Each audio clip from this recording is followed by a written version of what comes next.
ये कहानी एक क्लास टॉपर मैथ्यू नाम के लड़के के ऊपर आधारित है जो अपने स्कूल के बच्चों को देख के अपनी भी एक गर्लफ्रेंड बनाने की सोचता है। उसके क्लास के बच्चे भी घबाघब करते हैं, इसलिए वो भी घबाघब करने की सोच लेता है। उसके बाद आगे उसकी लाइफ में क्या होगा वो हम आज की इस एक्सप्लेनेशन में देखने वाले हैं। आज मैं जिस मूवी को एक्सप्लेन करने वाला हूँ इस मूवी का नाम है द गर्ल नेक्स्ट डोर और ये मूवी 2004 में रिलीज हुई थी। मूवी के स्टार्टिंग सीन में हम मैथ्यू को देखते हैं जो पढ़ने में बहुत अच्छा है, लेकिन इतना सब कुछ होने के बाद भी वो अपनी किस्मत का बोरिंग लड़का है, जिस वजह से उस पे कोई भी खास इंटरेस्ट नहीं लेता। ये मैथ्यू का आखिरी साल था और मैथ्यू का एक ड्रीम है कि वो गोएज टाउन यूनिवर्सिटी में पढ़े, लेकिन मैथ्यू वहाँ की फीस नहीं उठा सकता था, जिसकी वजह से मैथ्यू के पास बस एक लास्ट ऑप्शन बचा था और उसका लास्ट ऑप्शन कंपटीशन था जहाँ उसको स्पीच देनी होगी। कुछ दिन बीत जाते हैं और मैथ्यू के घर के बगल में एक हूर की परी आती है, मतलब डैनियल आती है, जो कि दिखने में किसी हीरोइन से कम नहीं थी। रात को मैथ्यू फोन पे बात कर रहा होता है और तभी उसकी नजर डैनियल की खिड़की पे जाती है जहां वो कपड़े बदल रही थी और मैथ्यू उसे कपड़े बदलते हुए देख रहा था। लेकिन तभी डैनियल पलटती है और वो मैथ्यू को देख लेती है।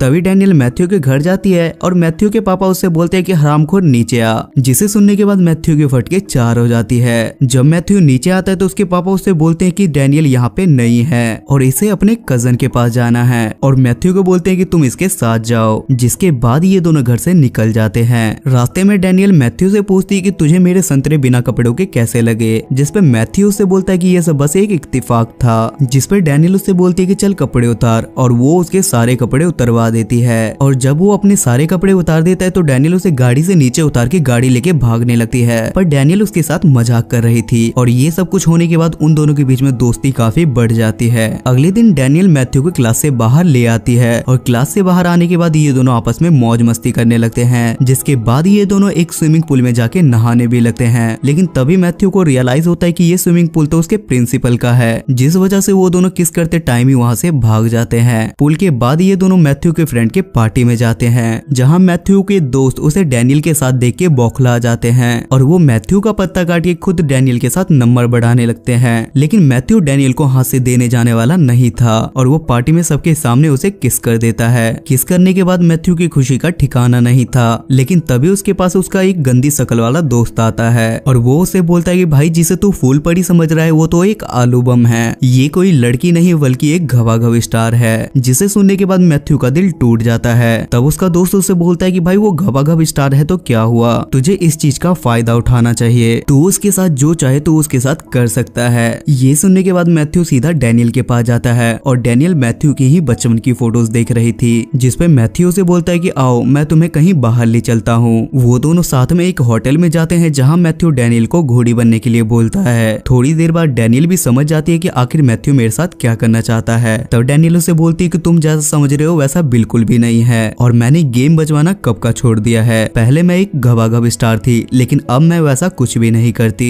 और ये बोल के वो वहाँ से नाराज होकर वहाँ से चली जाती है। अगली सुबह मैथ्यू बिना मुंह धोए सुबह सुबह डैनियल के घर पहुँच जाता है, जहाँ पहुँचने के बाद उसे एक और आदमी मिलता है जिसका नाम कैली था, जिस पर मैथ्यू कैली से पूछता है कि तुम दोनों आपस में कैसे मिले, जिस पर कैली बोलता है कि मैं एक प्रोड्यूसर हूँ और मैं इसका एक्स हूँ। अगले दिन मैथ्यू देखता है कि कैली उसके स्कूल के बाहर लड़कियों की पिक्चर बना रहा है, मतलब फ्लर्ट कर रहा है और कैली मैथ्यू को देख के उन लड़कियों के सामने मैथ्यू की तारीफ करने लगता है। इसके बाद मैथ्यू कैली के साथ बैंक जाता है जहाँ मैथ्यू कैली के बारे में बताता है कि ये एक स्टूडेंट एडवाइजर है और तभी कैली एक लेडीज पे डोरे डालने लगता है। दूसरी तरफ डैनियल को खुद में काफी गिल्ट फील हो रहा था और उसे फील होता है कि वो कभी बदल नहीं सकती, जिस वजह से वो लैस वेगास चली जाती है। जब मैथ्यू को इसके बारे में पता चलता है तो उसे काफी बुरा लगता है, जिसके बाद मैथ्यू अपने छपड़ी दोस्तों के साथ डैनियल के पास लैस वेगास निकल जाता है। वहां पहुंचने के बाद मैथ्यू डैनियल को नंगा नाच करते हुए देखता है, जिसपे वो डैनियल को समझाता है कि तुम इन सब चीजों के लिए नहीं बनी हो। लेकिन तभी कैली मैथ्यू को साइड में ले जाके उसे जोरदार धक्का देता है। जब मैथ्यू कैली से बोलता है कि तुम ऐसा क्यों कर रहे हो तो वो उसे बोलता है कि तू कबाब में हड्डी बन रहा है और तू डैनियल को इम्पोर्टेंट काम करने से रोक रहा है, अगर वो ऐसा नहीं करेगी तो मैं कमाऊंगा कैसे।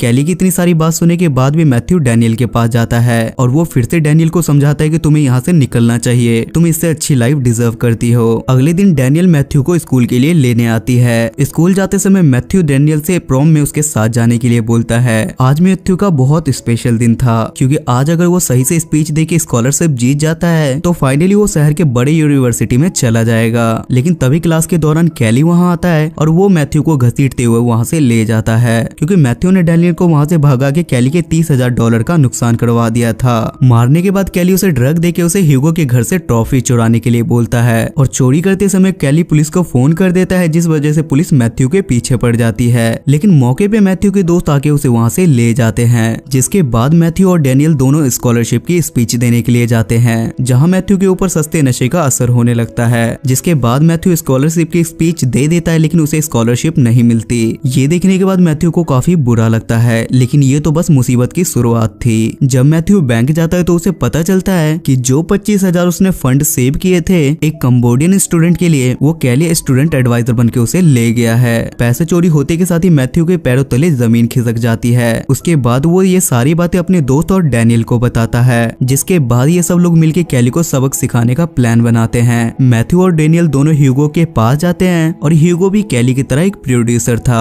घवाघव की फिल्म बनाने का, जिसमें मैथ्यू उसे अपनी सारी बातें बता के उसकी ट्रॉफी भी उसे वापस कर देता है। वो लोग ह्यूगो से बोलते हैं कि अगर आप हमें $25,000 देते हो तो हम आपको दुनिया का सबसे बेस्ट घवाघव एक वीडियो बना के देंगे और वो फिल्म पूरे दुनिया में फेमस हो जाएगी। जिसे सुनने के बाद ह्यूगो भी राजी हो जाता है, जिसके बाद वो दोनों पैसे लेके कैली को मजा चखाने के लिए निकल जाते हैं। डैनियल इसके लिए अपने दो दोस्तों से हेल्प मांगती है और वो दोनों दोस्त भी घवाघव स्टार थी। इसके बाद ये सब लोग प्रोम पार्टी में जाते हैं, जहाँ सब लोग इन्हें ही देख रहे थे। वहाँ मैथ्यू के क्लासमेट उससे बोलते हैं कि ये दो लड़की जो तुम देख रहे हो ये घवाघव स्टार है, जिस पर मैथ्यू उन्हें लालच देते हुए बोलता है कि क्या तुम इनके साथ काम करोगे, जिस पे वो लोग भी एक्साइटमेंट में मान जाते हैं। सूट के बीच में कुछ दिक्कत भी आती है और डर की वजह से मैथ्यू को भ्रम भी होता है कि उनका सूट उनके टीचर ने देख लिया है, लेकिन ये सब कुछ मैथ्यू का भ्रम था। सूट खत्म होने के बाद अगले दिन मैथ्यू के पास उसके दोस्त की कॉल आती है और वो मैथ्यू से बोलते हैं कि कल की रिकॉर्डिंग वाली टेप हमारी किसी ने चोरी कर ली है और चोरी करने वाला और कोई नहीं बल्कि कैली है। कैली मैथ्यू को धमकी देता है कि इस टेप के आधे पैसे तुम दोगे और अगर तुमने पैसे नहीं दिए तो ये टेप मैं तुम्हारे पेरेंट्स और तुम्हारे प्रिंसिपल को दिखा दूंगा। मैथ्यू के मना करने पे कैली वो टेप सबको दिखा देता है, लेकिन उस टेप में मैथ्यू ने कुछ ऐसा शूट किया था कि वो एक घवाघव एजुकेशन वाला फिल्म था, जिसे देखने के बाद सब लोग मैथ्यू को काफी ज्यादा अप्रिशिएट करते हैं। जिसके बाद इस टेप को ऑफिशियली रिलीज किया जाता है और किस्मत से ये टेप बहुत ज्यादा वायरल होती है और देखते ही देखते ये नंबर 1 पैसे कमाने वाली फिल्म बन जाती है। कमाए हुए पैसे की वजह से मैथ्यू अपनी यूनिवर्सिटी की फीस भी भर देता है और वो उस कंबोडियन स्टूडेंट को यूएस बुला के उसका सारा खर्चा भी अफोर्ड करता है और लास्ट में वो खुद अपने लिए एक गाड़ी खरीद लेता है। गाड़ी खरीदने के बाद वो कैली को एक गिफ्ट देने के लिए जाता है, जिससे वो दोनों बहुत अच्छे दोस्त बन जाते हैं। जिसके बाद मैथ्यू और डैनियल दोनों खुशी खुशी साथ साथ रहने लगते हैं और ये मूवी यहाँ खत्म हो जाती है। सो गाइस, आई होप कि आपको आज की एक्सप्लेनेशन पसंद आई होगी और इस मूवी की IMDb रेटिंग है 6.7 स्टार्स आउट ऑफ 10 और इसे गूगल यूजर ने 86% लाइक किया है। अगर आपको एक्सप्लेनेशन पसंद आती है तो मेक श्योर आप मेरे नए चैनल को सब्सक्राइब करके मुझे सपोर्ट करें। तब तक के लिए स्टे सेफ, स्टे हेल्दी।